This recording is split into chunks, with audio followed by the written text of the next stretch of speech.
Go ahead. Okay, ladies and gentlemen, good evening and welcome to this urgent and significant webinar hosted by the Arab Organization for Human Rights in the UK. Today, we confront a deeply troubling reality, the role of the so-called Gaza Humanitarian Foundation. This role in the ongoing genocide in Gaza, what was presented as an aid organization has, according to credible evidence and testimony, become complicit in horrific crimes, turning aid distribution centers into death traps where civilians are starved, hunted, and killed in cold blood. Our organization has taken concrete legal steps to challenge this impunity and ensure justice. First, we submitted a Magnitsky sanctions request to the UK government.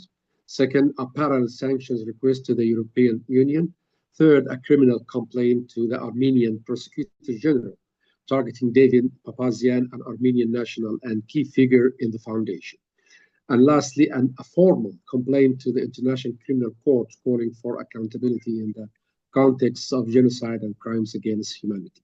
These legal efforts are only possible and only meaningful with the support of courageous individuals and principled voices.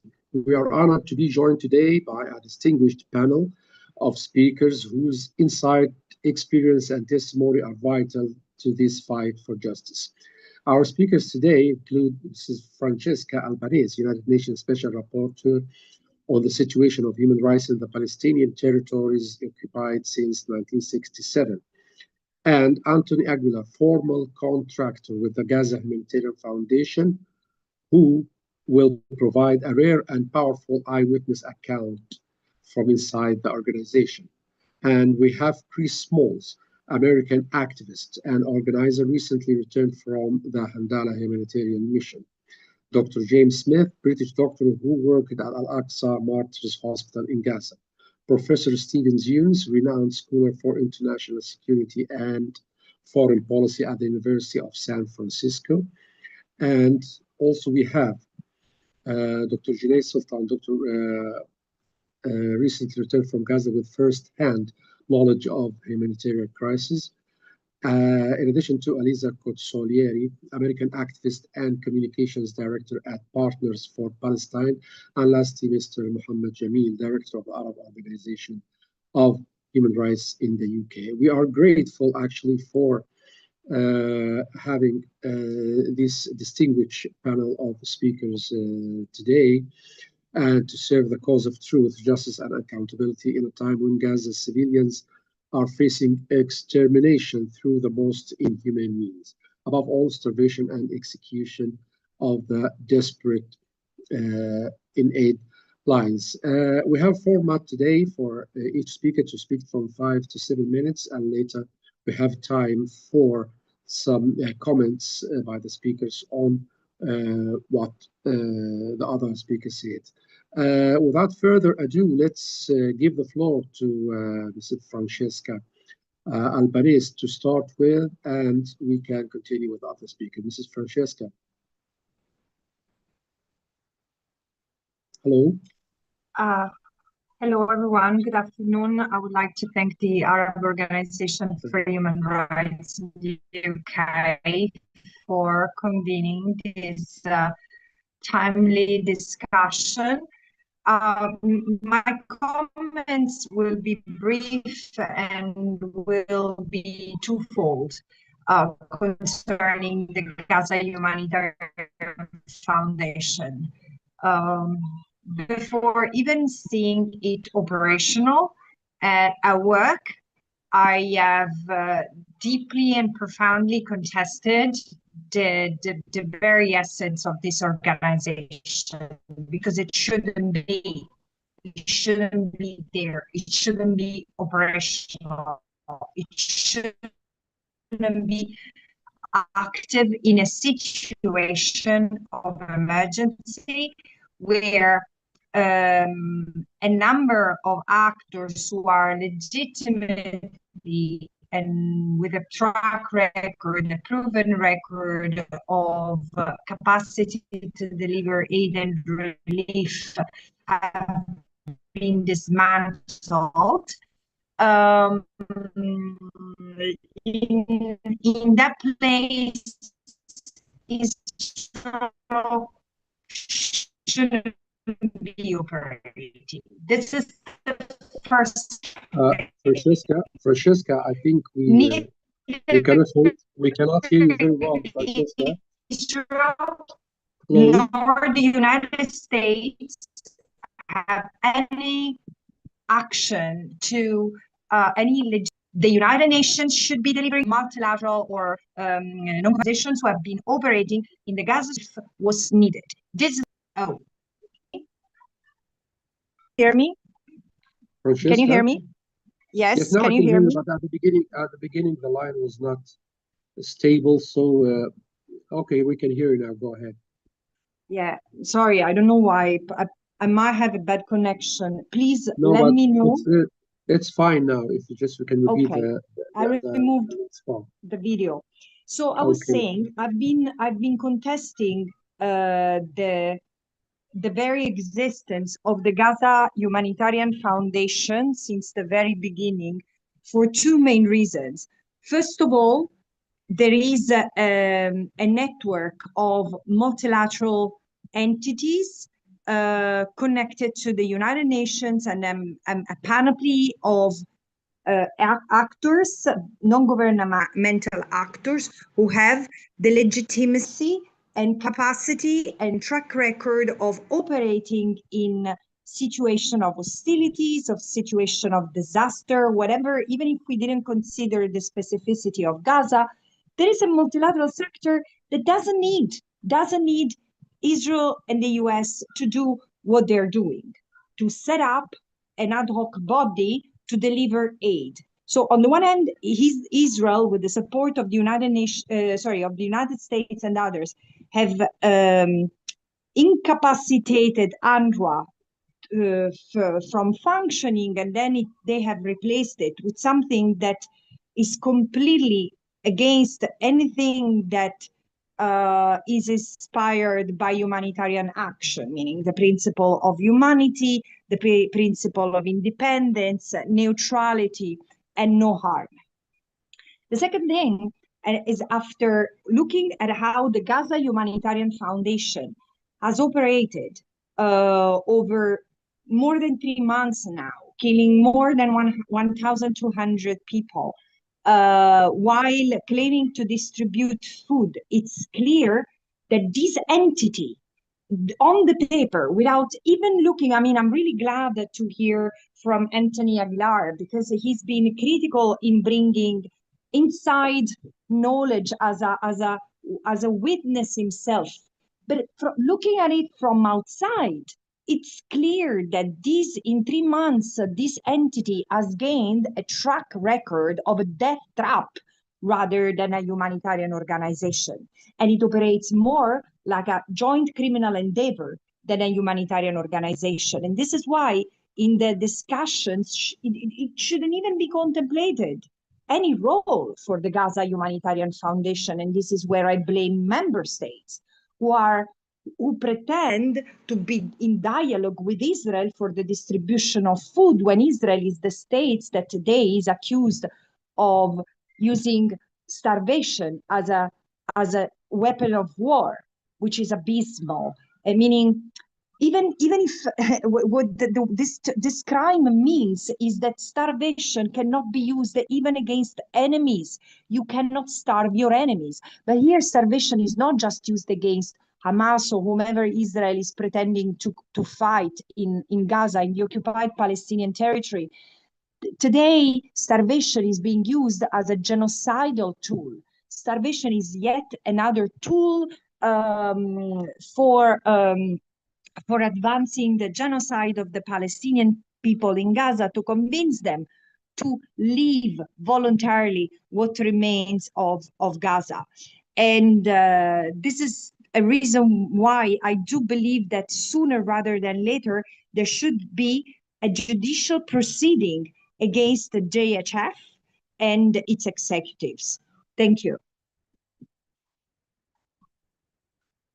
Thank you very much, Francesca. And now, before we set some questions about this, we can give the floor to Mr. Anthony Aguilar.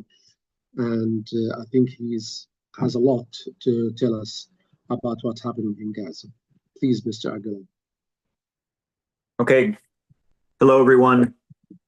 So I spent a contract period working with UG Solutions as an independent security contractor in Gaza at the distribution sites. And I got a firsthand experience of the delivery, the distribution, the process, firsthand experience at all 4 of the distribution sites, 3 in the south in Rafah, and the one that we have in central Gaza near the Nesarim corridor. So my witness and my testimony to this comes from being on the ground and seeing it with my own eyes and experiencing it firsthand. I echo that the Gaza Humanitarian Foundation is not a humanitarian organization, and they are not succeeding in delivering food, but also to consider that humanitarian assistance, the humanitarian assistance operation to support an entire population, because remember, the entire population of Gaza is shut out. That requires more than just food. That requires water, fuel, medicine, educational materials, hygiene products, everything that you need in life that besides just food, that the Gaza Humanitarian Foundation is not providing. All they're providing in their deliveries is dried food goods, dried rice, dried beans, dried pasta. They're providing nothing that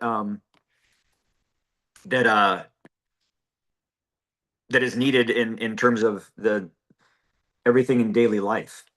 But also to that point that the Gaza Humanitarian Foundation continues to say that they're the only ones doing anything and that no one else is doing anything and they're the only ones doing anything. Well, I'd like to remind everybody that the Gaza Humanitarian Foundation are the ones that said we can do it.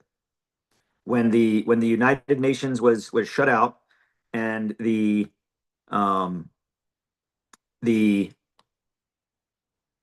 process of how we're going to deliver aid, the Gaza Humanitarian Foundation said we can do it. So to now say that, oh, we're the only ones doing it, when they said that we could do it, and mind you, they're getting paid to do it. They aren't doing this as a nonprofit or as a collection of international of countries that are all pitching in to do this. They're getting paid to do this, and they're not achieving it. So you've often heard the daily meal count. So by my calculations, based on the rate of delivery and how much they've been delivering, by today, 73 days of GHF delivery is they've delivered 109 million meals. Now, at face value, that sounds very impressive. 109 million meals. But remember, their edict, their obligation is to deliver food to the entire enclave of Gaza. So when you look at just that basic math in terms of 109 million meals over 73 days to a population of 2.1 million, 2.2 million, depending on when we get the next census of how many are still alive in Gaza, 3 meals a day, that's only 17 days of food out of those 73 days. So 56 days out of 73 with no food. Even if you were to take that breakdown and break it down to 1 meal a day. 1 meal a day, that's still only, there's still 22 days out of that 73 days without any food. Furthermore, the caloric value, the kilocal value of each meal per box. So a Gaza Humanitarian Foundation box, these boxes you see on the trucks that people open up. One box, this is by GHF's calculation. This is not something I've made up. This is not something that comes from any other NGO or source. This is from the Gaza Humanitarian Foundation and their numbers and their proclamation. One box, because remember they advertise by meals. One box is intended to feed 5 people for 3.5 days, 3 meals a day. So in that one box, that's 52.5 meals as advertised that they say that they're feeding. Well, I've opened up that box and I've looked in it and I've seen what's in it. And I've taken each item out and I've counted up the entire kilocalorie per one box, all the calories in one box. And the other thing to remember is that in their advertisement of the meals, they advertise it by pre-cooked nutritional facts. All of the items in these boxes are dried goods that have to be cooked, which you cannot take the pre-cooked caloric intake as the nutrition that we're actually providing. You have to take the post-cooked caloric intake because all of these items have to be cooked. So when you take the post-cooked caloric intake of the total of all these items and you break that out, it's 220 kilocalories per meal. So in a 3-meal day, even if they're getting it, that's 660 kilocalories. That's not enough for the body to even function. That's starvation. And then furthermore, when you break that down to where they're only eating that every other day, maybe, that's famine. So looking just at the numbers, just pure facts. The Gaza Humanitarian Foundation is a mechanism that is not only not succeeding, it is actively leading to further starvation and famine based on the presumption that what they're doing is providing the food needed into the enclave, because they're not. Furthermore, the sites, all 4 sites, are south of the Netzarim corridor. Nobody north of the Netzarim corridor in Jabalia, in Gaza City, in Erez, can go south of the Netzarim corridor, and no one can go north of it. So a large percentage of the population is isolated north of the Netzarim and have had no food from the Gaza Humanitarian Foundation because none can get there. All the sites are south. I've been to them. So soon, as the world is already starting to see, as airdrops were conducted over northern Gaza City and Jabalia recently by the French and the Spaniards and the Jordanians, and I think the Germans have done one yesterday, other nations are now starting to see the level of destruction in what's gone on in northern Gaza, just northern Gaza. But when we go back, the international community goes into northern Gaza on the ground to see it with our own eyes. When others outside of Israel or outside of the IDF can go back in and see what's going on. I've said this before, I will say it again, and I will continue to say it.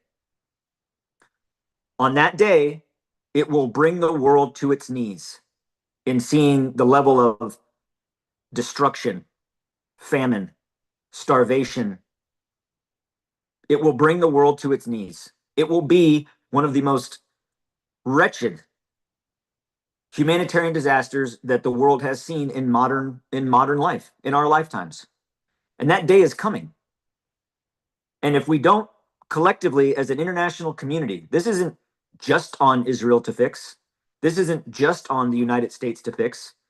This is on the international community to come forward and demand that the United Nations be re-allowed in with its capacity and capability to do more than just deliver food. This is more than just about food. This is about doctors, nurses, pediatricians, dentists, veterinarians, food, water. The other thing to remember is the Gaza Humanitarian Foundation provides no water at all, 0. If anybody saw me on Piers Morgan yesterday, where Mr. Jonathan Conricus debated, he even said that. Yeah, we give the Gaza Humanitarian Foundation gives them no water. You need water to survive. You need water to cook all of the food we're giving them. So not only is this leading to more starvation and edging closer and closer to a regional famine, it's an active, systematic process to do that. And the world needs to wake up to see the truth that 109 million meals is not something to celebrate. So pending any questions or comments, that's kind of my offering on the facts. Thank you very much, Anthony. Actually, as we are listening to this horrific testimony and what's happening on the ground in Gaza, let me ask you this question. From your time working inside the Gaza Humanitarian Foundation, what can you tell us about how decisions were made regarding that 8 centers and who was in charge, and how incidents involving violence against civilians were handled internally? Since I think we've watched some of the footage that some of these organizations are shooting civilians gathering around the food. So what can you tell us about this? So first of all, the sites themselves. There's only 4 sites. And out of those 4 sites, 3 of the 4 are all the way in the south where people have to travel a far distance. The sites were constructed and built before Gaza Humanitarian Foundation or any of us were even there. They were already built, already decided where they were going to go, already built by Kogat, and the IDF decided where they were going to go and they built them. So the issue that I've had that from day one, from the very first day I saw these sites and went to these sites, this is an issue that I've had from day one, that the sites were constructed and established within active combat areas. Now, the criticism I've heard from that is that, well, all of Gaza is a war zone. Okay, regardless of that, there are areas within the war zone that are specifically designated as offensive combat operations. Everybody's aware that the IDF had been conducting Operation Gideon's Chariots from the south through central Gaza, which was an offensive operation, a military, deliberate offensive operation. All 3 of the sites in the south were put in the middle of the engagement areas of this offensive operation. So to say that, oh, all of Gaza is a war zone and there's nowhere else to put them, that is a lie. And that is a straw man argument that's just meant to deceive people. The Geneva Convention specifically states, it doesn't say try, it doesn't say if you can, it doesn't say if you want to, it demands that civilians be safeguarded and protected on the battlefield, that civilians are not purposely drawn into areas of combat, especially to a site that specifically services a civilian need, a hospital, a school, a mosque, a church, a secure distribution site to deliver food. The argument of, well, there's nowhere else to put them, lies, untrue. There are many other places that these could have been established in corridors and areas that aren't conducting offensive operations. Easily could have. So why they weren't? To me, it's nothing more than deliberate. I don't see any other reason. Now, in terms of the... You mean that the decisions are being made deliberately to commit such kind of incidents like shooting or regarding the 8 centers? And was that mentioned in your testimony before? Yeah, so and it is no secret. Mr. Conricus confirmed this yesterday in his discussion with me in his debate. Others have said it. GHF has said it, that yes, we shoot to communicate or to control the population, but we only shoot at their feet or over their head, or sometimes towards the sea. There is a critical flaw with that statement. To shoot, we're not talking about shooting at combatants. We're not talking about shooting warning shots to warn an armed combatant or a threat.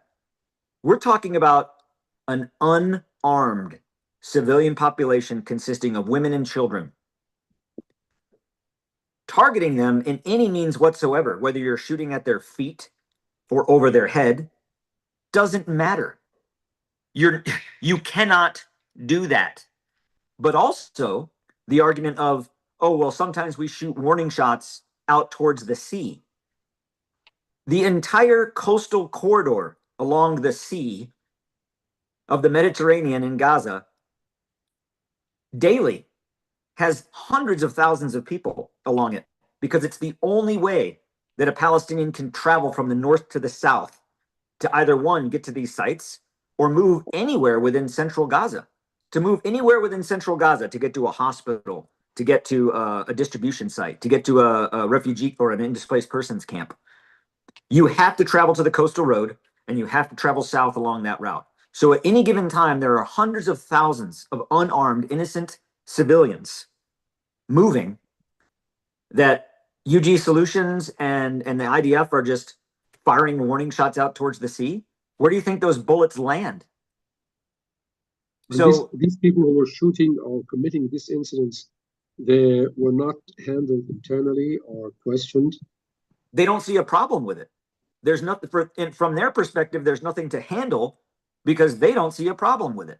Sure, it's fine to shoot warning shots or, the misnomer about a warning shot's a bullet.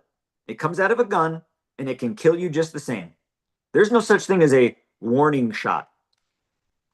The other thing to remember is that the United States, UG Solutions, we are not combatants in this war. We are not allies and side by side with the IDF in this war as contractors. We are independent contractors on a tourist visa in Israel, paid to be there. Not by the United States government, by a private contract. We are private contractors. We are not there as an ally side by side with Israel in the fighting of this war. We have no combatant authority. The only time we can pull the trigger on that weapon or use force, stun grenades, tear gas, pepper spray against an unarmed civilian is if there is a hostile and imminent threat. We can't shoot at people for crowd control. We can't throw stun grenades and tear gas to move them off of a site. All of those are war crimes. And people tell, well, that's not a war crime. There's a better way to do it, but that's not a war crime. It absolutely is a war crime. I would recommend to everybody that says that, open up the international humanitarian law, which all of us, Israel is a signatory to. The United States is a signatory to.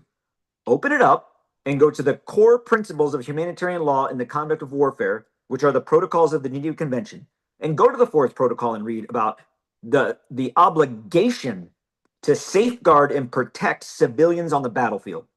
Because what I'm talking about in the shooting and the displacement, we're not talking about combatants. We're talking about innocent, unarmed civilians. Thank you very much, Anthony, for this insightful testimony. And please stay with us for the rest. There might be some answers, some questions from other participants. And now we move to Dr. Tanya Hassan, who was there, and doctor just returned from Gaza, and she had a testimony before the UN Security Council. Dr. Tanya, are you there? Yeah, I am. Hopefully my internet connection will be all right. I'm sorry if it's not. Yeah, we can hear you. Go ahead. Okay, great. Thanks for having me, and I'm sorry I've been traveling for the last 3 days, so I haven't had a chance to sort of prepare anything formal for you all, but fortunately that usually gives for the most relevant and sincere talks. So I was in Gaza twice, once last year in March of 2024, and then again this year in February and March of 2025. The situation last year was so dire that I remember thinking it was about 1 month after, or 2 months after the ICJ ruling on plausible genocide. And when we got to Gaza, the situation, at least in Al-Aqsa Hospital where we were based, was so horrific that in my head I was thinking, this can't get any worse. This is the worst that it could possibly be. And of course, it got much worse, and it has continued to get worse ever since I left Gaza this March. I went to Gaza in February of this year. It was during the ceasefire period, and that did allow us to move around quite a bit. So it allowed us to assess some of the existing hospitals or pre-existing hospitals where I and some colleagues used to teach prior to October 2023. And the reason we were doing these assessments is that I'm a pediatric intensive care doctor, and there are no more remaining pediatric or neonatal intensive care units of the pre-existing ones in Gaza City or north of Gaza. And so a small acronyms are PICU and NICU for pediatric and neonatal ICUs. Small ones were set up in a small non-governmental hospital to fulfill that need, which was great, but the beds were always full. So we were trying to assess the damage of previous pediatric hospitals to see if we could set up PICUs and NICUs. I can tell you I'd worked at the Nasser Pediatric Hospital. It's different than Nasser, which is the large hospital in Khan Yunis.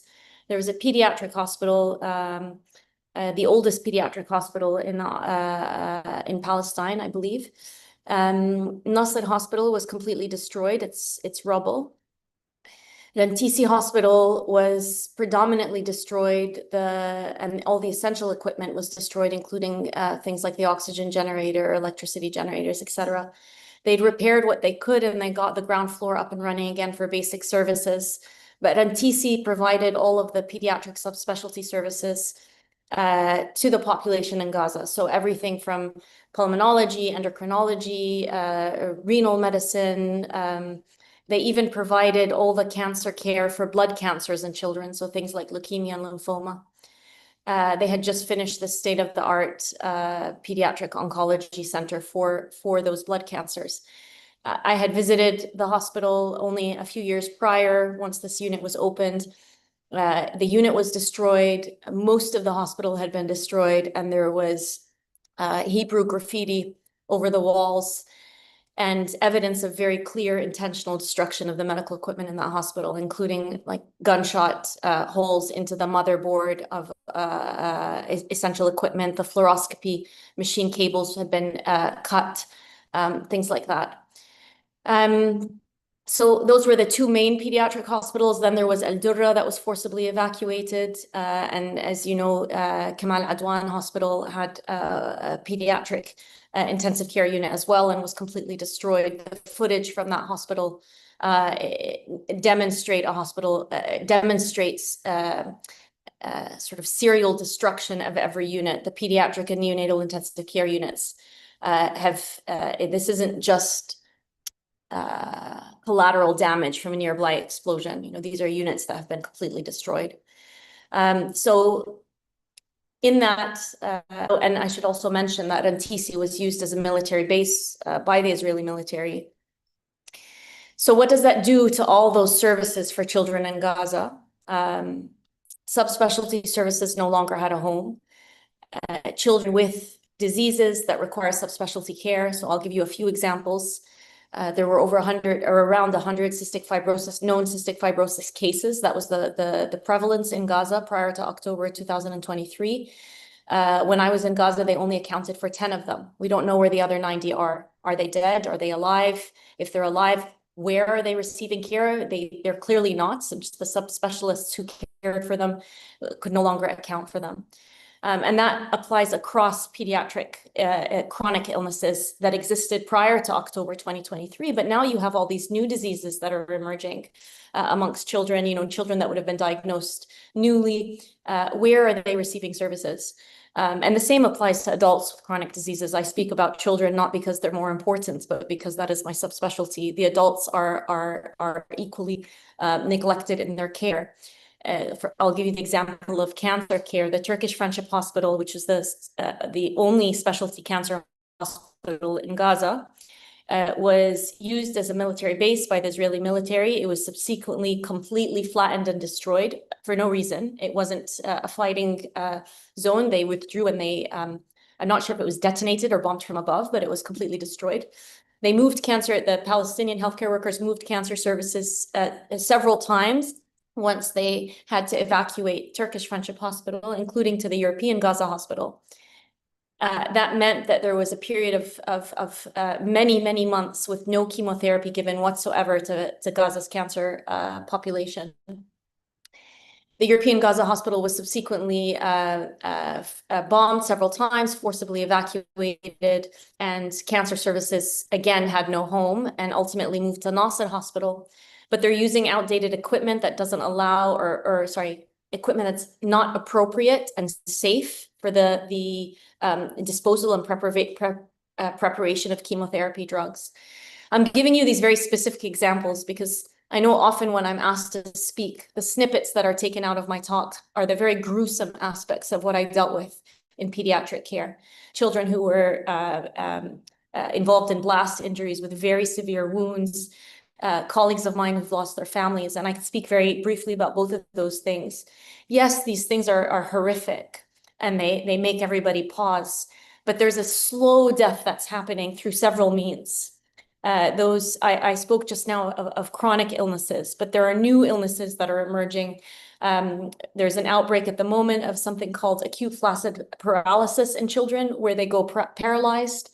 The cases I saw in February and March were unlike anything I've ever seen. Actually, I'd seen more cases of AFP or acute flaccid paralysis in that 5 weeks than I've seen in my entire career. I raised the alarm bells, spoke to the WHO about that. I see Dr. James Smith on the call. I spoke to him about it. I was very concerned at this emergence of this outbreak of acute flaccid paralysis. And the cases weren't typical of the causes I was familiar with. Usually it's a slower progression. These were children that were going from mild symptoms to complete paralysis, including their breathing muscles, sometimes within 24 hours. And one of the diseases that can cause this is something called Guillain-Barré syndrome. Again, most of their presentations weren't typical, but even for that, the treatment is a particular drug that they no longer have in Gaza. It's a particular machine that washes the blood. They no longer have filters for that machine. These children are in the ICU on ventilators if they were fortunate enough to get a space, and will likely die in the long term because you do not have the services available to care for a child who's completely paralyzed, including breathing muscles. They will die of complications of their disease. And if they survive, there are very limited rehabilitative services that would allow them to regain a function and a decent quality of life. So again, these are just very sort of specific medical examples.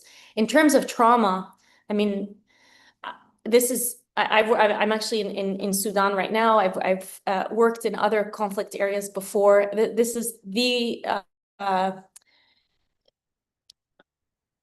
most indescribable, horrific thing I've ever seen committed onto a besieged population, and particularly children. And I say particularly children because it's my specialty, but also because the children in Gaza, the proportion of children amongst the injured is unlike anywhere I've ever worked before.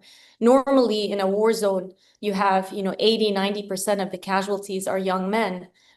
In Gaza, it's the demographics of the population. It's about approximately 40–50% children, 20–25% women, and 20–25% men. Those are the demographics we were seeing. It's a little bit different now, where we're seeing a lot more young men because a lot of the casualties are coming from these Gaza Humanitarian, the GHF sites, where it's often the adolescent boys and young men that go to retrieve aid for their families. But in terms of blast injuries, it's exactly mirrors the demographics of the population. And that in and of itself tells you one thing. This is a very clear, deliberate attack on an entire population, not on a sort of military opponent. So I could give you specifics about what's been going on with or the sorts of cases I was seeing in children. I don't want to take too much time because I know there are many other speakers on this call.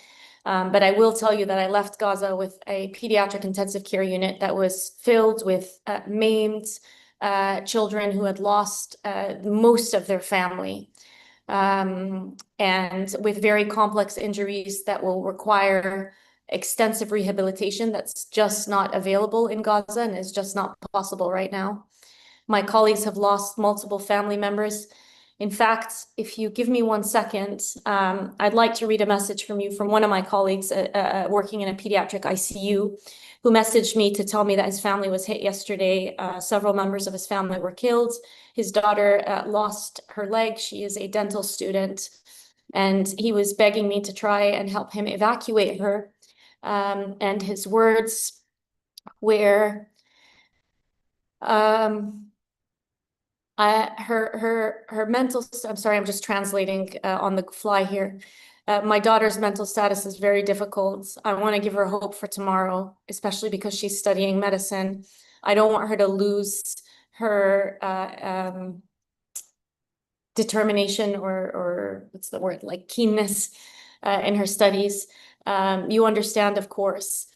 And then when he asked about evacuation, he said, we are trying to salvage what we can of our family. And that's the reality for every family in Gaza. This same doctor, a while back, I was speaking at the Vatican, and I'm just actually going to translate it automatically because I think it will be easier. No, this is going to take too much time. That's fine. I'll do it on the fly. He says, just give me 1 second. Now we can get, I mean, the essence of what he said. Yeah.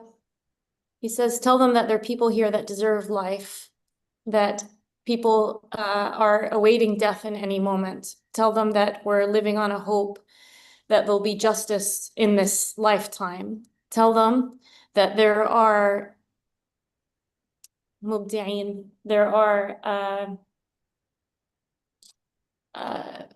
people of excellence in Gaza, or creative people of excellence in Gaza that children used to play, and now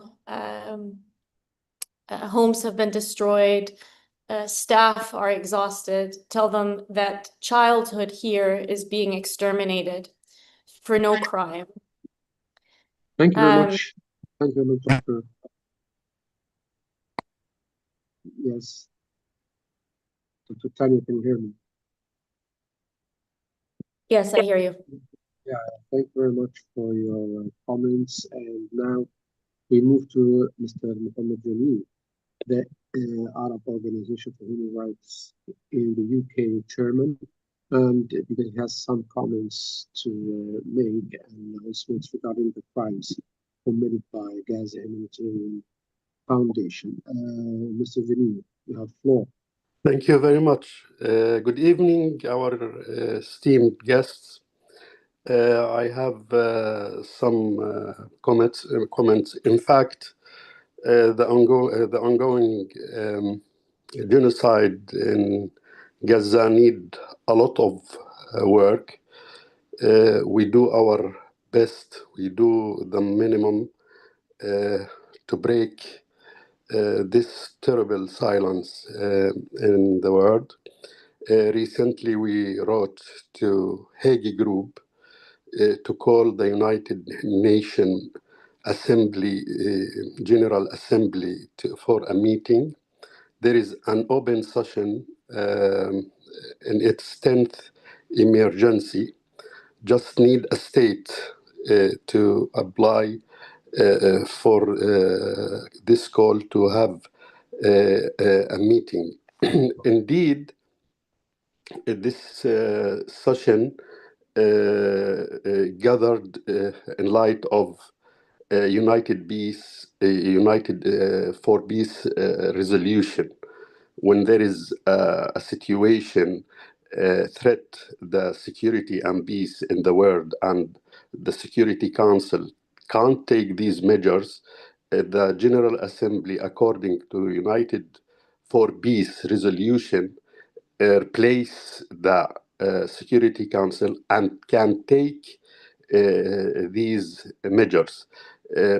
In Palestine case, there is a lot of decisions, a lot of resolutions have been taken according to this mechanism, and still the 10th emergency since 1990 still open, and it takes a lot of decision. Recently, it has 3 meetings, but unfortunately, none of these resolutions have any way to be executed. This is very important. This does not mean to leave this mechanism.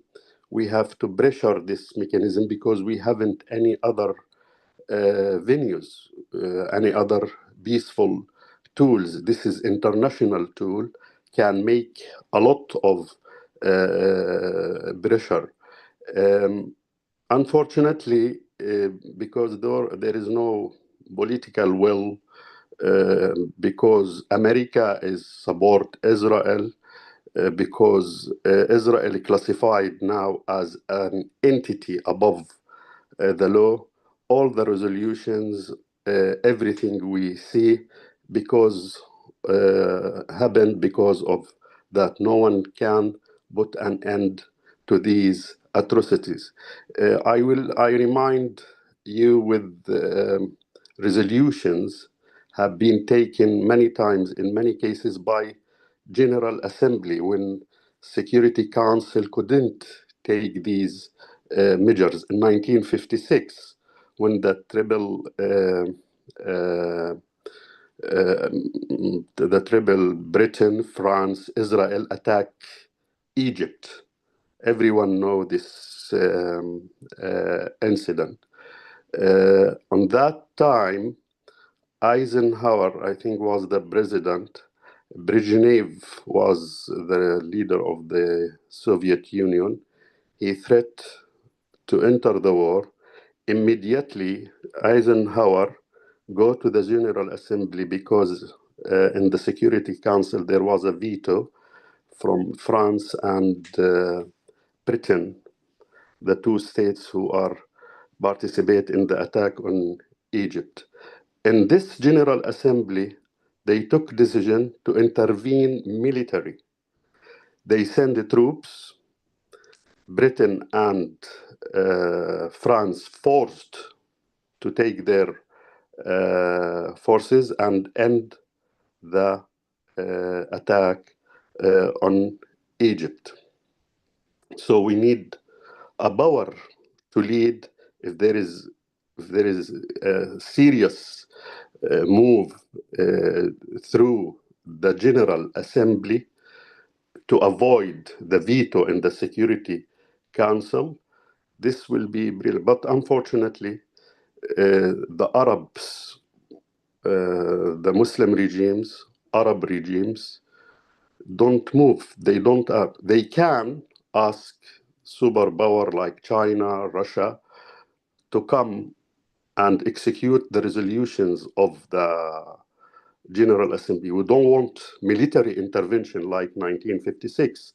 Only we need 100 countries go with a convoy, a humanitarian convoy, through Egypt from Rafah and raise their flags and try to enter Israel, dare to shoot a bullet on this convoy led by Russia, China, and 100 countries. It's a very simple move, but Egypt and other countries, they are complicit in this genocide. Egypt don't want to take any steps in this regard and just issue statements. And sometimes the terrible things now, they are keep silence. They don't They don't issue any statement. They don't call for any summit, Arab League,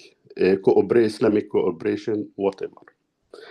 The second issue I would like to praise Colonel Anthony, who come forward and break the silence and expose the violations, the killing, the torture, and the distribution centers run by Gaza Humanitarian Foundation. We know, we learned that he received a lot of threats. We encourage him to keep on his position, to fight, to expose, don't kneel down. We assure you we have submitted 5 applications. The first one, about 70 pages. We did it in very critical time. Through our legal team, we mentioned about 6 officials from the GHF who are responsible for, and we asked the General Prosecutor of the ICC to investigate, participate in genocide, war crime, crimes against humanity. Second application, we submit an application to the European Union to impose sanction according to Magnitsky style, a global sanction against those who violate human rights. Again, we mention 6 of the officials, including the security contractors. We also submit an application to the UK. Also, we ask for sanction. Also, meanwhile, we were exploring the national venues to follow these guys in criminal cases. And this is very, all the 3 ones we issue press releases. But the thing now, the new thing, there is an official has Armenian nationality. We prepare a file. This is the first time I mentioned that. Before 1 month, we have submitted an application to the General Prosecutor in Armenia to follow this case, to investigate. This guy have strong relations with United Arab Emirates. He is in United Arab Emirates. He resides in another country. We will follow up with this also venue.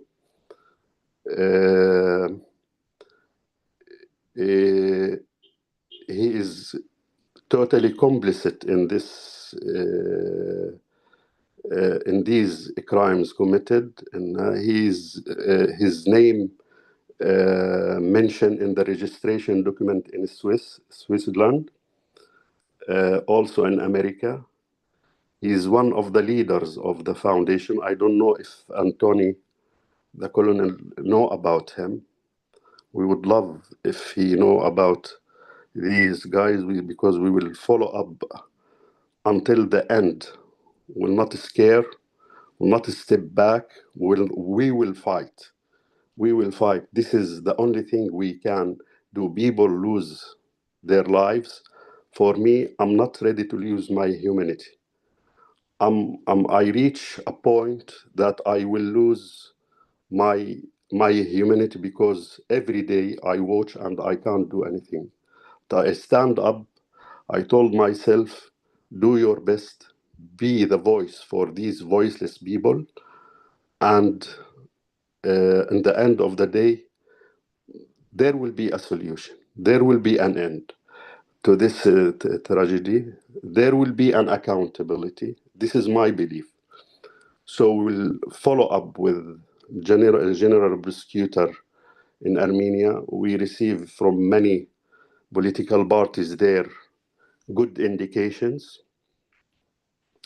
And we not just submit the applications. We put pressure through politicians, through parliament's members. In Europe, for example, we sent for about 100 member parliament to support our application. In UK, we sent to the UK members. Also, we explore a move in UK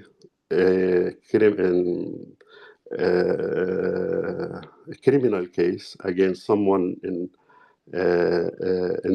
the UK.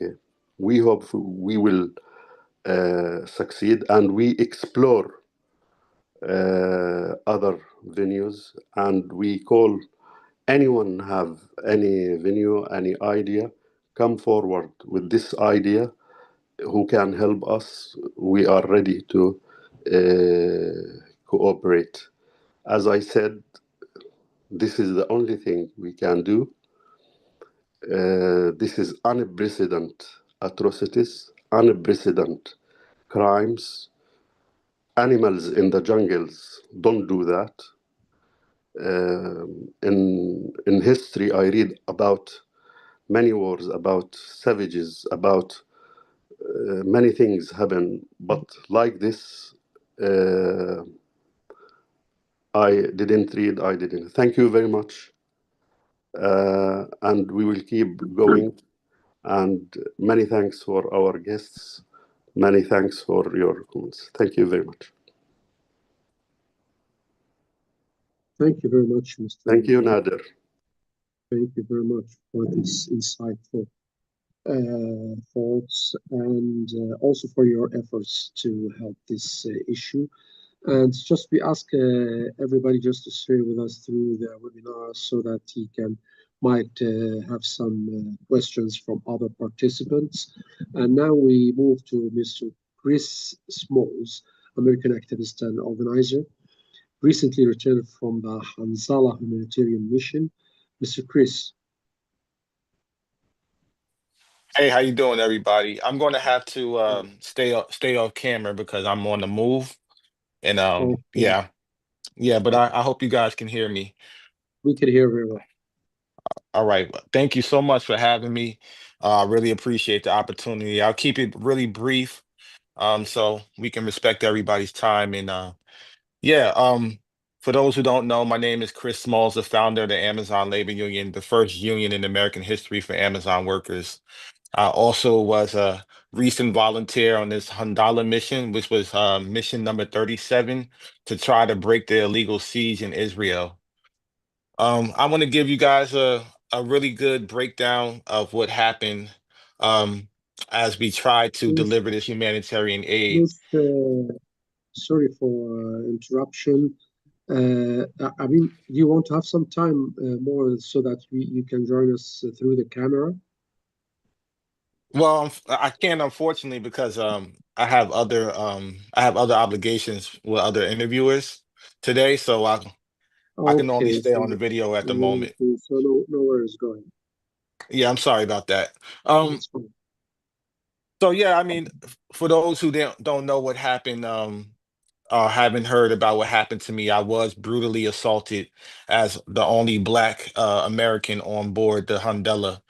And at the point of interception, just like the Madeleine, I will say the IOF, they aboard the ship, they cut communications right away. They don't want you guys to see what happens after they cut communications. This is the reason why they strategically try to isolate us from the rest of the world. And basically, we are held captive against our will on deck with our hands up. You may have seen some images or videos that was released. And we had to travel to the port of Ashad, which was about 12 hours away from where we were heading, which was Gaza. We would have made it to Gaza by 3 a.m. that Sunday morning. We were that close. We were less than 60 miles away from Gaza Strip when they intercepted us. And as you all know, Israel has no jurisdiction in international waters. We know from the ruling that the ICJ ruled last year in that case against genocide in South Africa. Even though we were legally in our legal rights, they once again took over the boat. They made sure they gained control of the ship, and they towed us back, or pretty much detained us until we were transferred over to the port of immigration. And I want to let people know what's happening during these hours. Um, it's the middle of the night, of course. We were captured at 11 p.m., not at 3 a.m. like the Madeleine, but once again, after sunset, they would never come and kidnap a boat or try to take you during the daytime. They want to move in the middle of the night. And what I've seen from being on the night shift on the Handala for a few days in a row was not only the increased activity of drones flying over the Mediterranean. But what's really more shocking is that all of these different governments and drones from Egypt, from Greece, from Libya, from all of these coastal guards, and even Israel, all of these drones, at least 50 drones a night in the 4-hour window, I would see on the night shift. And the shocking thing is just that they will allow millions of refugees over the years to continue to drown in this open graveyard. And that's one of the things that are really shocking to me, is that these drones are not there to help. They're just there to surveil and collect data. They don't care whether it's refugees or not. They're not going to send help. And as you saw with the Madeleine, we had to conduct a search and rescue mission on the way to Gaza. On Handela, we didn't have that same scenario. There was some distress calls, but they were too far out for us to get to. And that was real, disheartening to hear that as well. But once again, once the day of interception came, these drones were doing a lot more than just surveilling us. I can say as a witness, these drones were being used as military operations. Um, Especially as the IOF approached us and got closer to our vessel, these drones were dropping some type of smoke flares to block our visibility all around the boat. You know, it was clear. Usually, when you're riding in the middle of the night on the boat, you can see it's clear. There's moonlight. You can sort of see the water. You can see pretty much in further, like a far out view if you wanted to. Even with a flashlight, you could see. But this night in particular, our visibility was really limited. For some odd reason, a clear, well, not a clear, but a foggy gray smoke came and basically blocked our visibility while they were kettling in us as a military operation using these drones to drop these type of flares. And as they approached the boat, they announced through a PA system that they're going to onboard the boat and for us to have our hands up. And they even acknowledged the fact that we were on a hunger strike. They say, we know you guys are on a hunger strike, but they still brought sandwiches and water regardless because they still wanted to make propaganda. They even brought a camera crew on board. And that's something that people don't even know, that the IOF brings a camera crew on board for propaganda. And knowing that we were on a hunger strike, they, for several hours while we were being detained, they tried to force us to eat. They kept trying to get these shots at, like they did with Greta Thunberg, and make these propaganda photos.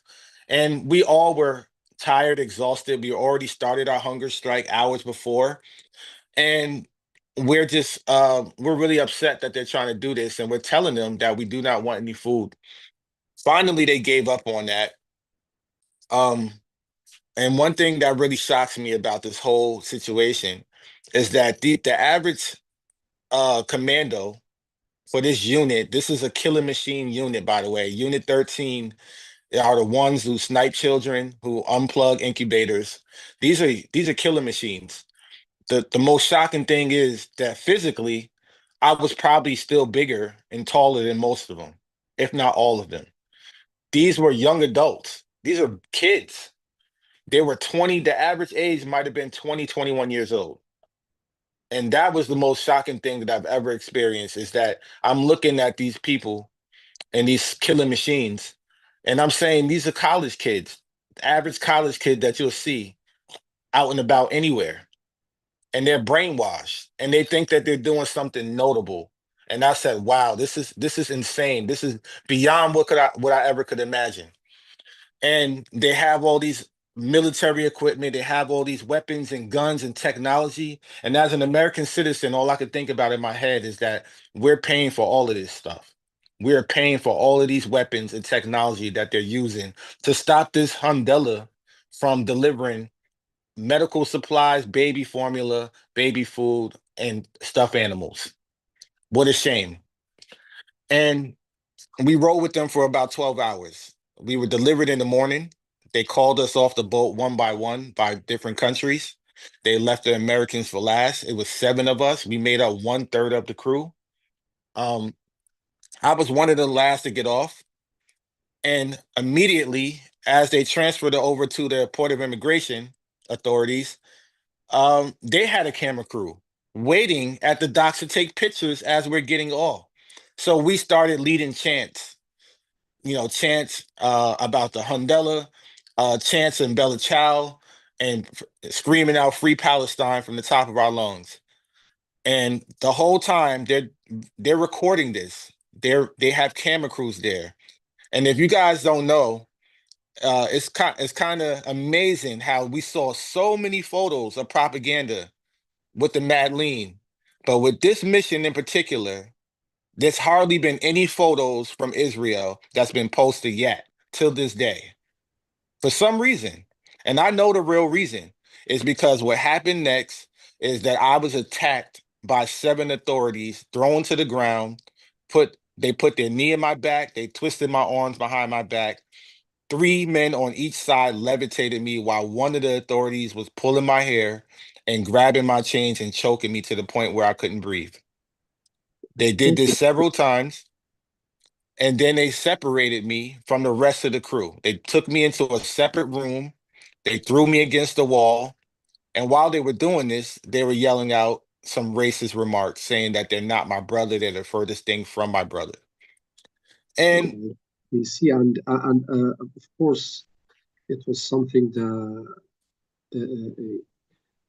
I mean, your experience was a little bit harsh and needs some kind of sympathy from the other members of the crew to help you. So why did they target you? Well, I can tell you this from my experience. This was nothing more, and this is nothing more or less than definitely racism and the color of my skin. I can tell you and attest to my experience with the Israeli authorities that there's no way, impossible that Palestinians will ever have a peaceful life amongst people like that. They have such a hatred for people of color and such a hatred for Palestinians that it resonated from their bodies. I've never in my 37 years in America have felt as much hated and as much racism and bigotry as I felt in my 5 days in captivity in Israel. That's how much. I'm very sorry to hear this experience, but that's the truth on the ground. Thank you very much, Chris, for your testimony and for your experience. And we move now to Professor Stephen Zunes. Sorry for keeping you waiting that long. Mr. Zunes is a renowned scholar of international security and foreign policy at the University of San Francisco. Mr. Zunes, you have the floor. No problem with the wait. This has been, fascinating and, of course, very disturbing to hear this testimony. Just want to, just before I start, just a correction on noting the 1956 Suez War. First of all, it was Khrushchev, not Brezhnev, who was the Soviet leader at the time.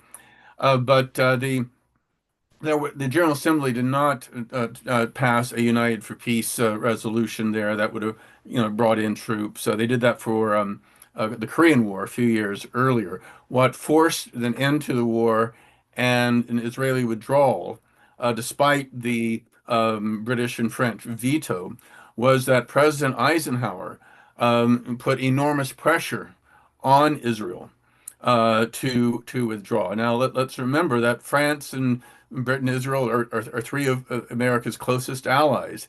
Yet the United States had a lot of leverage with Britain and France because they still owed us a lot of money from loans for World War II, which had only ended 11 years earlier.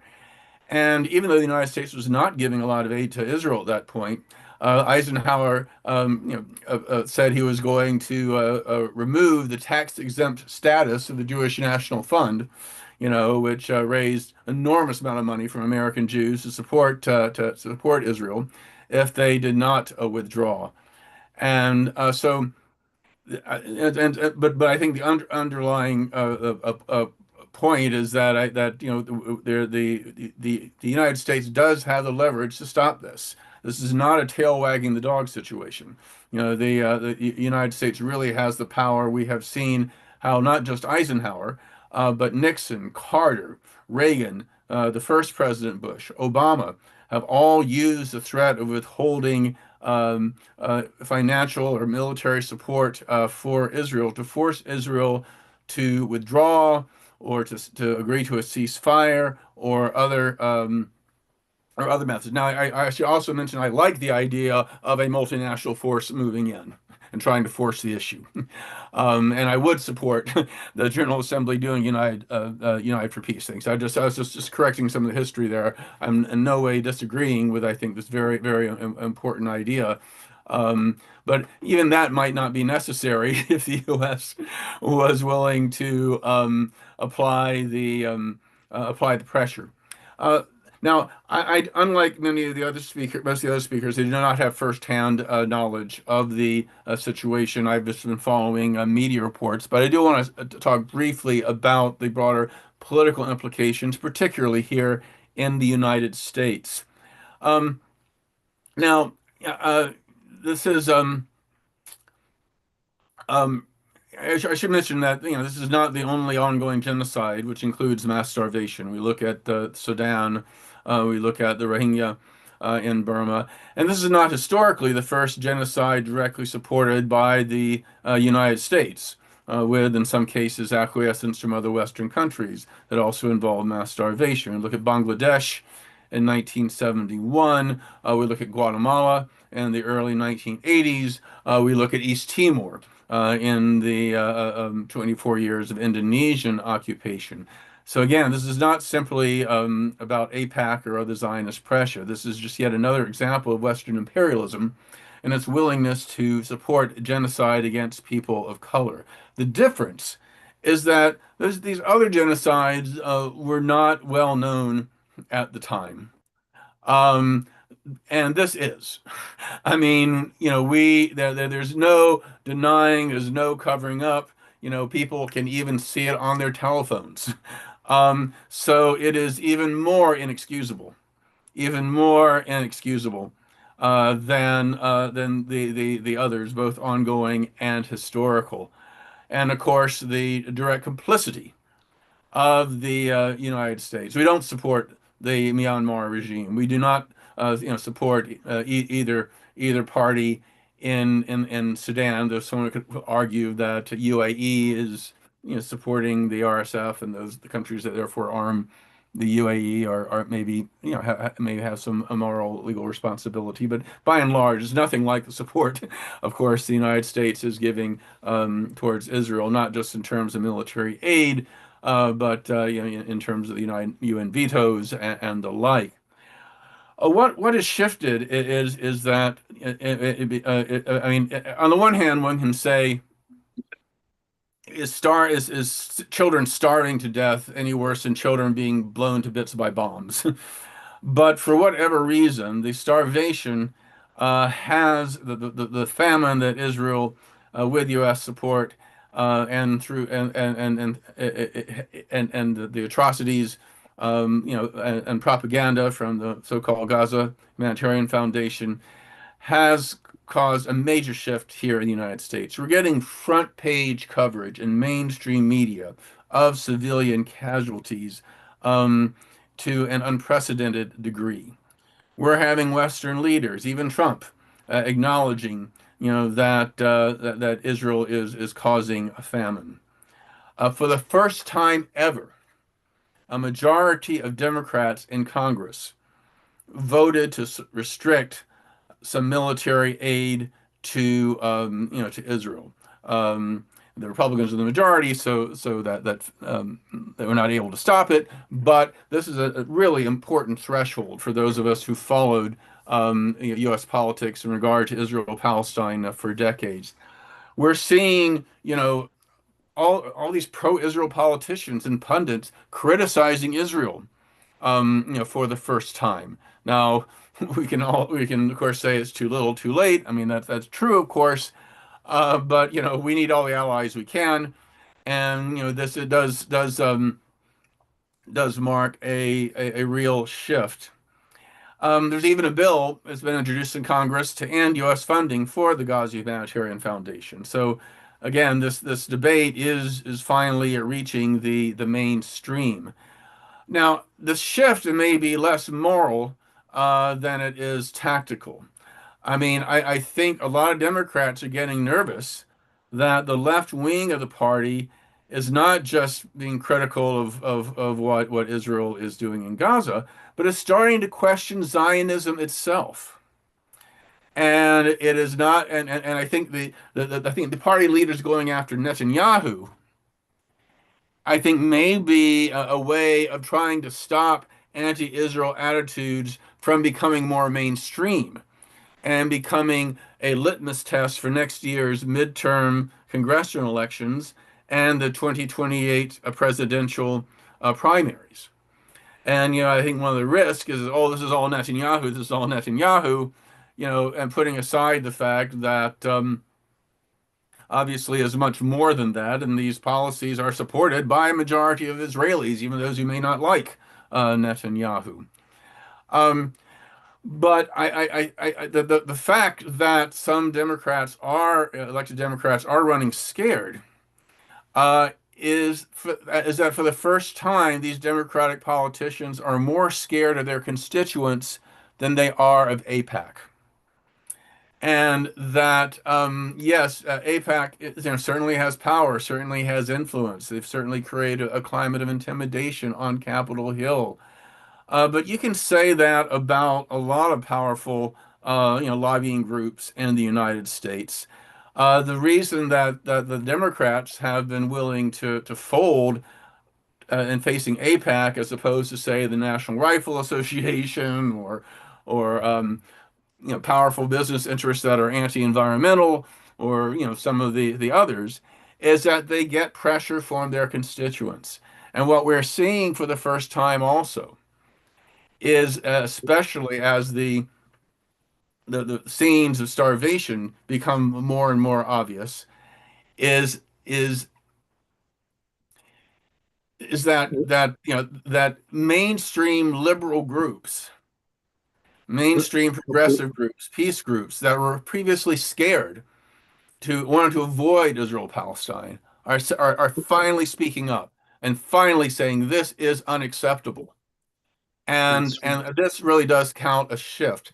And even within the Jewish community, in the last few days, more than 1,000 rabbis, mostly American, but also including a few Israelis, have signed an open letter condemning, quote, the mass killing of civilians and the use of starvation as a weapon of war. It's called for moving extensive humanitarian aid into Gaza and for a crackdown on settler violence in the West Bank. Even the Union for Reform Judaism. So we really sorry to stop you there, and we'll get back to you later. Now we have two other speakers who have first-hand testimony about what's happening in Gaza. To start with Dr. James Smith, British doctor who worked at Al-Aqsa Martyrs Hospital. Sorry, Dr. Smith, for keeping you waiting that long, but we are very interested in your testimony, first-hand testimony about what happened in Gaza Hospital. have the floor. Thanks for having me with you, and I'm going to keep this brief. I'm sorry to interrupt Professor Stephen as well, because it's really important, I think, to hear this kind of breadth of interdisciplinary critical engagement and analysis. I have a few short reflections. The first really to emphasize, and several speakers have already referred to this, is that the GHF, this supposed humanitarian mechanism, is no less than a death multiplier in Gaza. MSF has just released a report where they describe this mechanism as a process of orchestrated killing. Approximately a quarter of the Palestinians that have been killed since the introduction of the GHF in that period have been killed in and around locations managed by the GHF. What we see when we look at the pattern of injuries since October of 2023 is that the increase in injuries between May and June of this year, the steep increase in the number of injuries, we haven't seen that since the first 3 months of the genocide. So we're seeing a dramatic increase in the number of Palestinians who are being injured as a result of Israeli military violence. And that is unmatched since December, January of 2024. I've spoken to colleagues, senior ER doctors working in Nuseirat, Deir al-Balah, Khan Yunis in the last couple of days, and they describe extreme violence. Many of us have seen the footage from the ER rooms at Nasser Hospital and Al-Aqsa. Again, imagery that we haven't seen really, other than in the worst. Sorry, we have seen, of course, but that parallels the worst days of the genocide. Tens, if not hundreds, of patients that are being treated on the floor in the emergency rooms. Really just utterly horrific conditions for healthcare workers to be working in, and of course for Palestinians themselves to be subjected to. One colleague of mine, he told me that he'd had to insert 50 chest tubes in a single day. In many other places, certainly for someone who spends a career in emergency medicine in the United Kingdom, you may not insert 50 chest tubes in an entire career. Certainly not in a single day. I mean, it is just incomprehensible the scale and severity of violence that is being inflicted on the Palestinian people. The second thing I want to mention is to bring us back to this language of the humanitarian alibi. Really, the stage of the genocide that we have entered into now is the stage in which the language, if not the practice, of humanitarianism is being used as a paper-thin cover for the continuation of genocidal violence. And the reality is that many states that believe absolutely everything that Israel promotes by way of its propaganda campaign, many states have fallen for this veneer of humanitarianism. We often call this the humanitarian alibi. And I have to say that I don't like that terminology, because we generally use the word alibi to refer to a believable story that absolves an individual of the accusation that is leveled against them, or absolves them of the crimes that they're accused of committing. In this case, there's absolutely nothing believable about Israel's co-option of the language of humanitarianism. They have co-opted the vernacular of humanitarianism, but really what they've created is paper thin at best, this pretext for the continuation of the genocide by other means, just long enough to deflect growing condemnation by appearing to engage in acts of charity and benevolence, which then allows them the time to amplify their strategy of military violence elsewhere in Gaza and by other means. What we have to appreciate, of course, is that this discussion around the provision of food, and as our colleagues have emphasized, it is just food, not water, not shelter, not medicines. is occurring at the very same time as Netanyahu is explicitly stating plans to impose total military occupation over the Gaza Strip, and of course to continue to ethnically cleanse the remaining population of Gaza towards the south into this so-called humanitarian city. I want to reiterate two final points, if I may, Nader.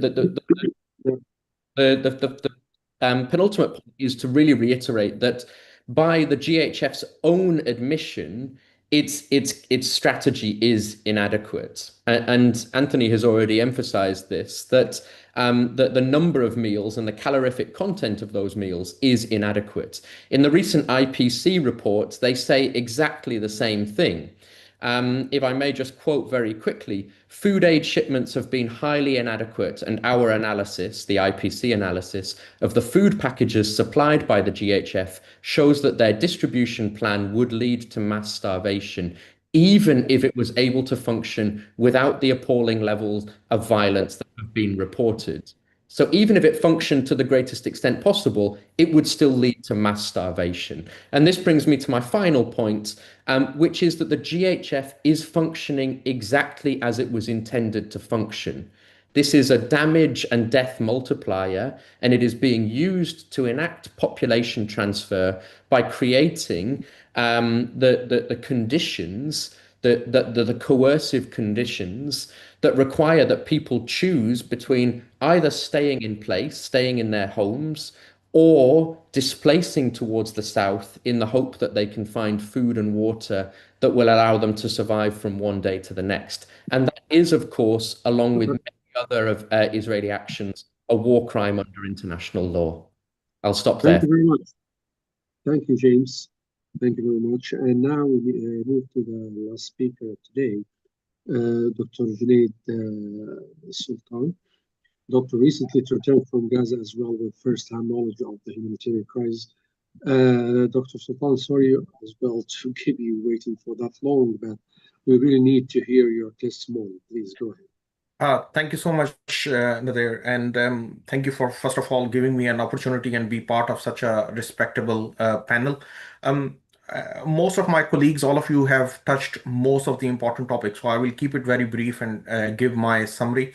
And my medical colleagues, Dr. James and Dr. Tanya has touched already from the medical point of view as well.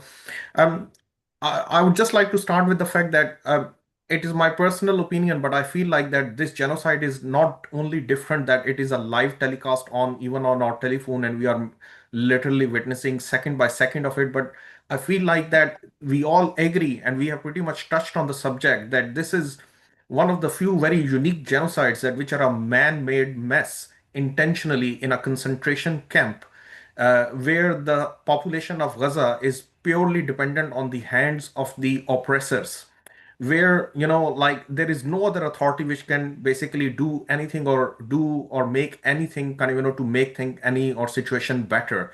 Like I have not seen WHO or any other institution or UN can make anything different or better here right now. So compared to the other genocides, I feel like that this one is really, really different because this population depends purely at the mercy of their oppressor, and they're not able to kind of do anything kind of here.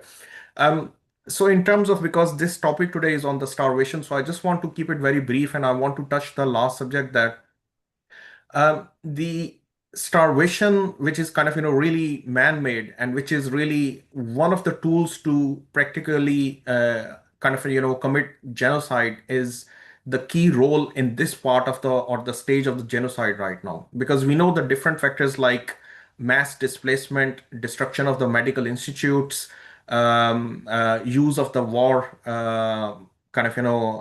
destruction by the war, bombs and gunfires and mass killing. So loss of sanitation, loss of water, and different other factors which have been used to basically create an environment where such a culture has been made that now starvation is the last basically unique situation where it is going to really multiply by 10 times.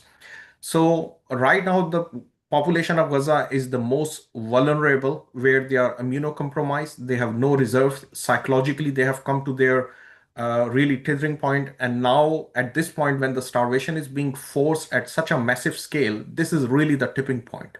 So where guns and bombs may not be able to do so much damage, but this starvation will do an extensive damage and which will kill thousands of people.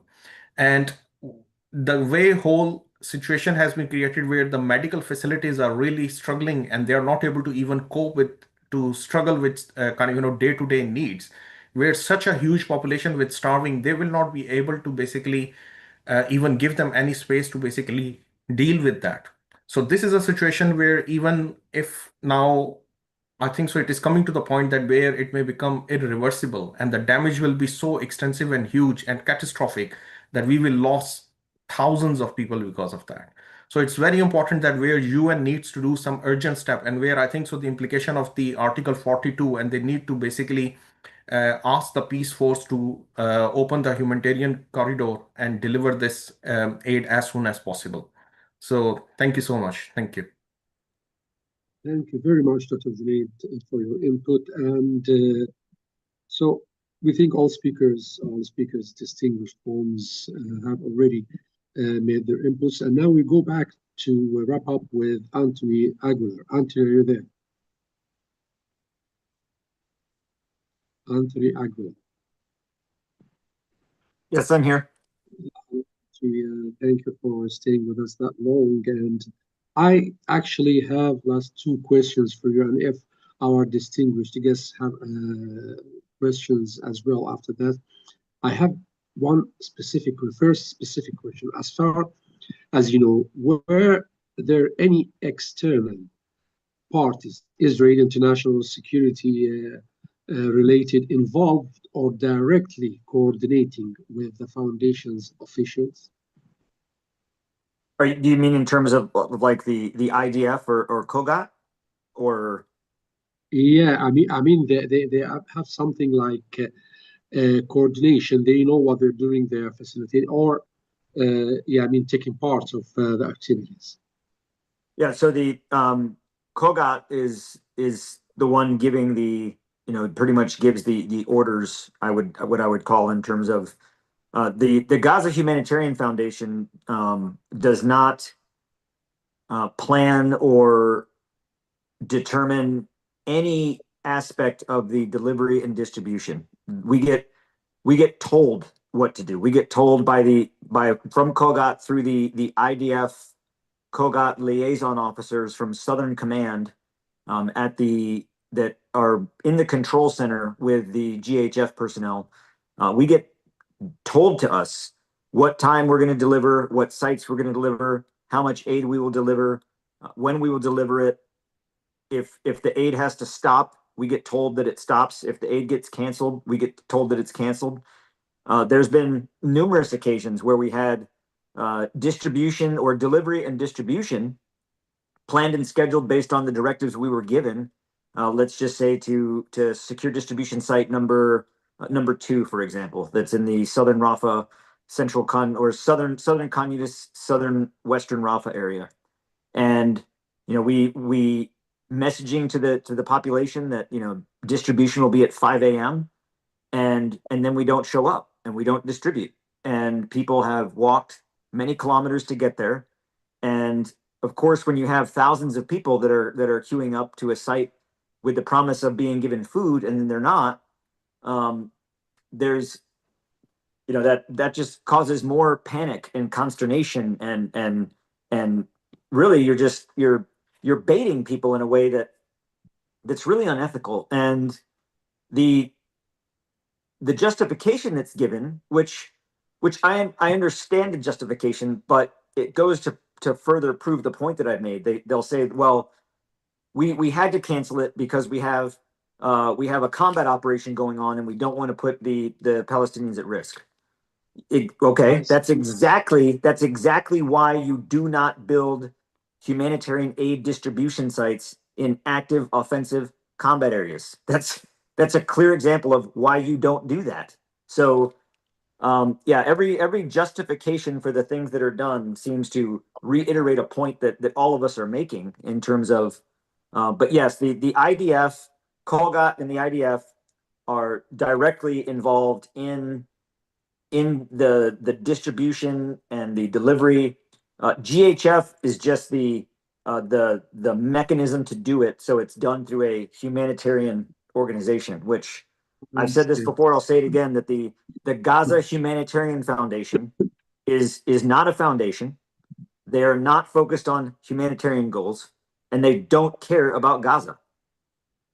They don't. And my final question for you, Anthony, is when did you start to feel that what was happening was not humanitarian, and then it pushed you to decide to leave or to speak out now? So when I first got involved in this mission as a contractor, I believed in the mission. There wasn't a lot of information available on the Gaza Humanitarian Foundation, but I was aware of the current situation, that food was not going into Gaza. When I was offered the opportunity to work under Gaza Humanitarian Foundation through a subcontractor for security, I did believe in what the overall objective was, to bring food at scale, to bring humanitarian assistance into the enclave, and I wanted to be a part of that. I quickly realized that this mechanism was never intended to replace or meet the capacity of the United Nations. It can't. It absolutely cannot. As the gentleman before me had said, even operating at their optimal, full efficient, full on, and like recently, I think today or yesterday or today, Ambassador Huckabee said that we're going to put more into the Gaza Humanitarian Foundation to open 16 sites. And that's like doubling down on failure. That's like investing in something that's already failed when it does not have the capacity. And even if you increase it to 16 sites, it's still not. And I've brought this number up before, and it's so we've said that the UN mechanism, UNRWA and the UN, the World Food Program, is not a viable option because 95% of what they deliver into the enclave, quote unquote, goes to Hamas. USAID, Western agencies, 2 agencies within Israel, and others have said, and to include the UN and UNRWA, there's no evidence of that. There is no evidence of that. But let's just take that argument at face value and say, okay, 95% of what the United Nations takes in through its mechanism is taken by Hamas. So the only part left that goes to the enclave is 5%. That 5% of the volume and magnitude of what the UN does is 28% more than the maximum of what GHF can achieve. So even if the UN was only getting 5% of what they were doing into the enclave for the people that need it, that's still 28% more than what GHF is doing at their maximum. So to compare the GHF method to think that it's ever going to get to a point where it can achieve what the United Nations can achieve at scale, and remind again, all GHF is providing is dried food goods. We haven't even touched the realm of fuel, clothing, educational material, the nurses, the doctors, this is not humanitarian assistance. This is a facade of humanitarian assistance in order to systematically continue to starve the population. Yeah, so that's the case. Now, to all our distinguished guests, do any one of you have any questions to Mr. Anthony Aguilar? Just one question, 2 questions. Hi, Anthony. Thank you for courage and for your comments, for your for the exposing of these cowards. It's indeed a criminal organization, not a humanitarian organization. How you deal with the threats you receive, and what kind of threats you receive? I've received, I mean, the majority of the threats or backlash that I receive are are superficial. If people out there sitting behind a keyboard who won't even put their name on the line, who want to call me names and bash me and call me horrible things, I really don't care. It doesn't faze me at all. I know, but what do you receive direct threats by telephone? Oh yes, I have received some direct threats, and we take measures to. You take measures. And really, what I would say that the best protection for me and my family is the overwhelming support of people that support support the message. This is not my message. I'm simply a vessel who's sharing the truth of what I saw. And what I would ask everybody that's listening and everybody that hears this is that if you don't take my word for it alone, there are videos, there are pictures, there are testimony from doctors, surgeons, other people on the ground that have seen this, the IDF themselves. This isn't just me saying it. There are so many other data points that at some point the world has to put it together to say, maybe these doctors and physicians and PhDs and scholars and soldiers and IDF soldiers and people that know what they're talking about, maybe they are telling the truth. Because I can guarantee you, I'm not aligned with Hamas. I am not a paid spokesman of the PLO or Hamas or the Gaza Health Ministry. I'm not paid or supported or sponsored by anybody. All I am sharing is the truth. And when that truth is corroborated with other data points from trusted, credible sources, it's time for the world to wake up and take a look. Even you can see it with your own eyes. So the best protection for me against any threats or anything is the support of the international community to say, yes, we need to pay attention to this. Okay. And regarding the contractors, the security contractors, how many personnel stationed there, like you? How many soldiers, former soldiers, high ranks, private, working in the distribution centers?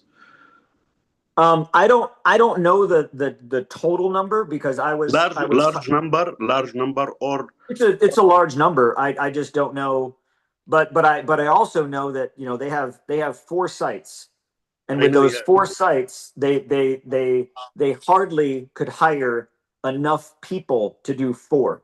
So if they're going to expand to 16 and they're going to expect to do that anytime soon, I don't see that happening. Now, do you think there is hundreds or thousands from the private sectors? And Hundreds. It's not thousands. All of them American or from other countries, Latin, Colombia.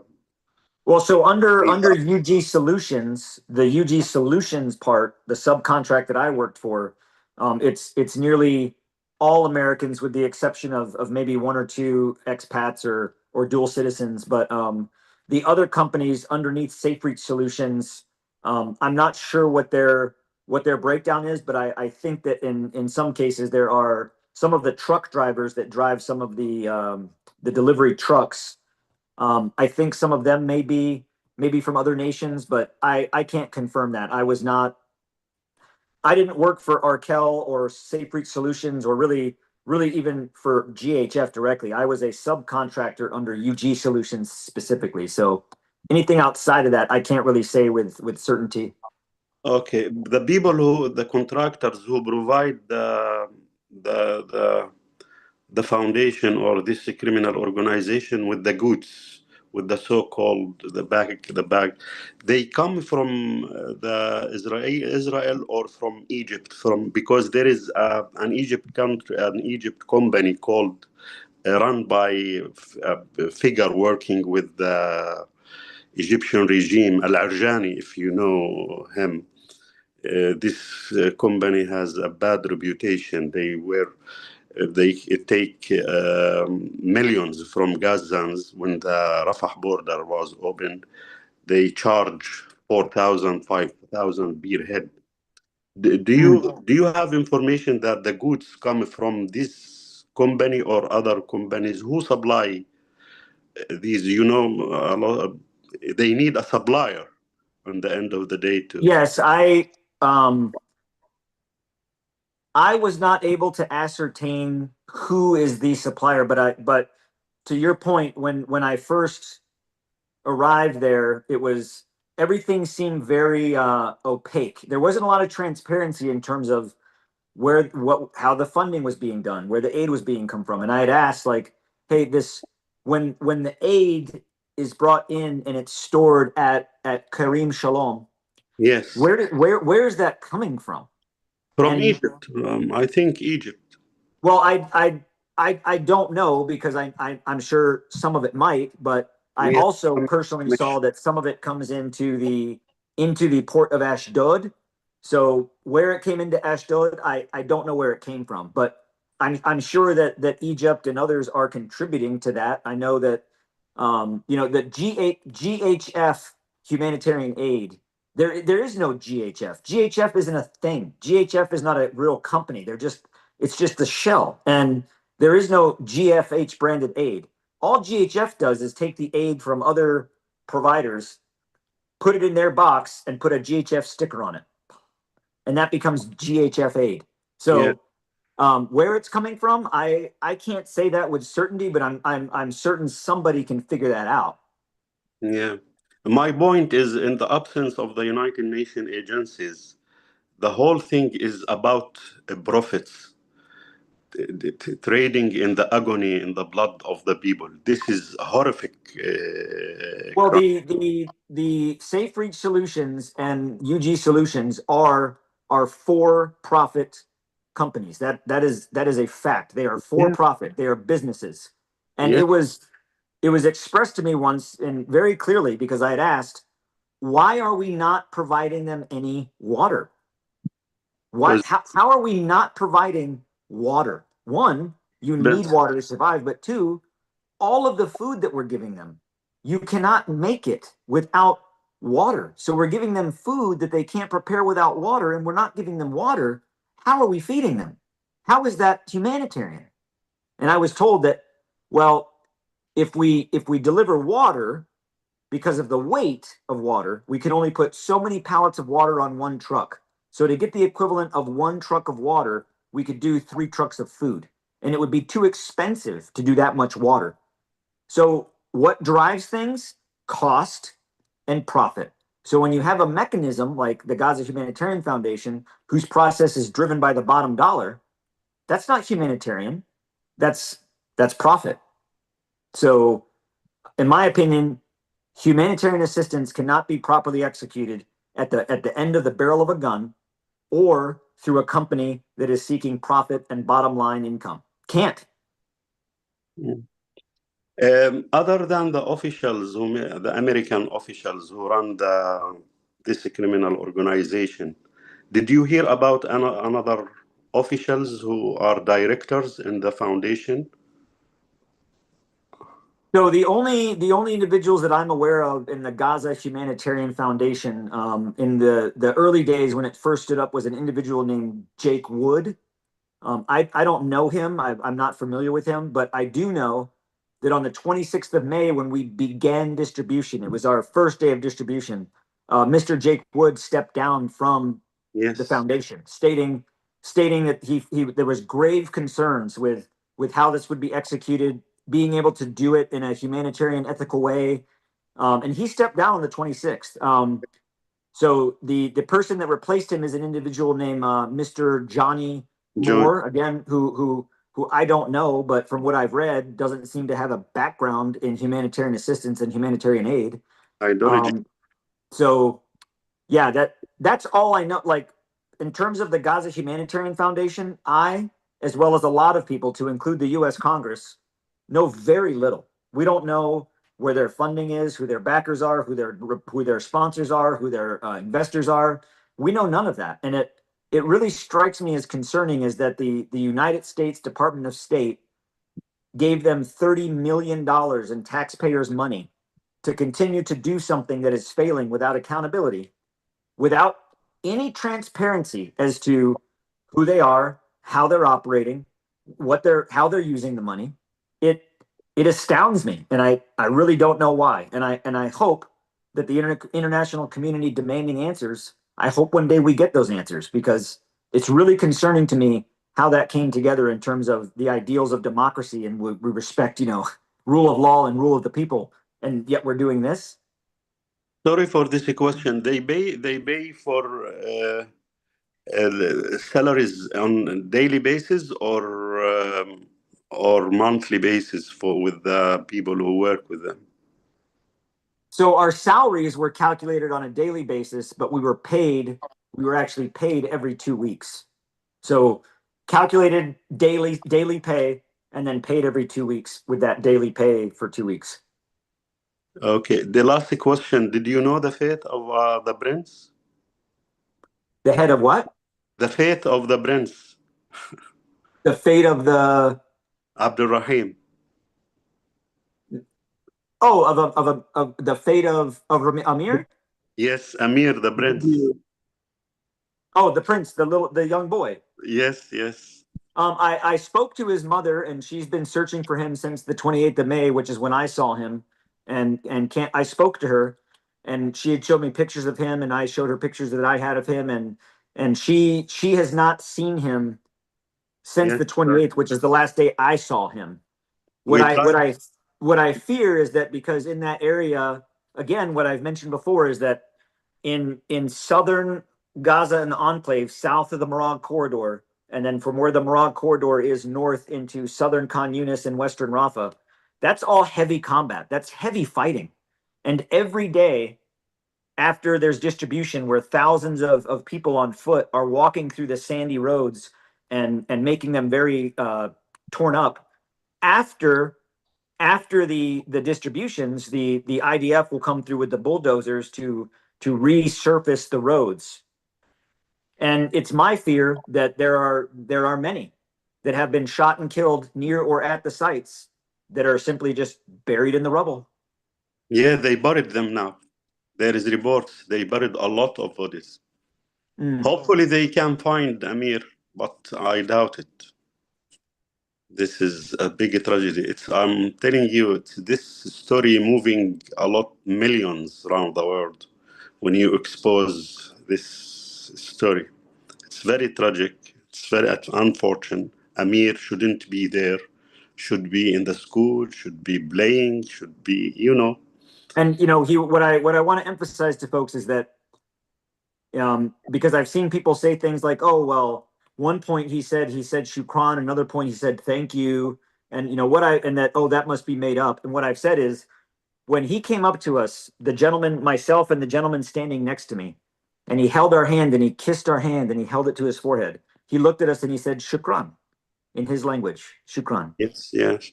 When I kneeled to him, and he put his hands on my face and he put his forehead to me and he kissed me. He said thank you. He said thank you in English. So people that say that, oh, well, Anthony said he said shukran, then he said thank you, and therefore maybe the story's not real. I would say, listen to my testimony and what I'm saying in the humanity of this young child and his kindness and his true, genuine sincerity of thank you. He walked to get there, just to get there. And this is confirmed. This is not baloney. This is confirmed based on where his stepmother is and, showing where he lived. In order to get there, he would have walked over 8 kilometers. Yeah. He didn't go in a car. He wasn't on a bike. He walked, and he had no shoes. And his clothes were being held up his pants were being held up with a piece of twine. No telling when the last time he ate was. And when he got there, alone. His parents weren't there with him. He was separated from everybody. He was there by himself. And what he wanted to say to us, the Americans that were there in providing food, what he wanted to say to us was, thank you. Does that sound like a monster or Hamas, or that everybody in Gaza should die because they're all Hamas, whatever the narrative is? This is the propaganda, my friend. The strategy, their strategy, the Zionist strategy, the propaganda, they want to take you to their direction. If you have a story, if you have an angle for a story, keep on your direction. Don't go to their direction. They want you to go their direction, to defend yourself, to defend. No, keep exposing them. Don't listen to them. It's not only Amir. If Amir's story moving a lot of people, they concentrate on it. They know he is alive. No, they want to destroy your credibility, but they couldn't, because you talk about something horrible, something more than Amir. Hundreds have been killed. So they want to take you in other direction. And last thing, thank you very much. Thank you for your courage. If you want any help, any legal help, we are ready to help. And if you can help us also in anything in our cases, many thanks. Stay going, stay on your story, expose them. Don't fear anyone. Thank you. And I will continue, because this is not my story. This is a story about, this is human beings, regardless of what side you are on politically, or what your beliefs are, or who you are religiously or ethically. This is about human beings. This is humanity. This is not politics. That's right. Exactly. Thank you very much, Mr. Jamil, for your questions, and thank you, Anthony, for these answers. And I want to thank each and every one of you for taking part in this webinar today. It was very helpful and insightful and informative. And also thank you for everyone who was listening and watching. And thank you for your precious time, and see you in the next webinar, inshallah. So, thank you. Thank you, Nader. Thank you for your... Thank you. Thank you.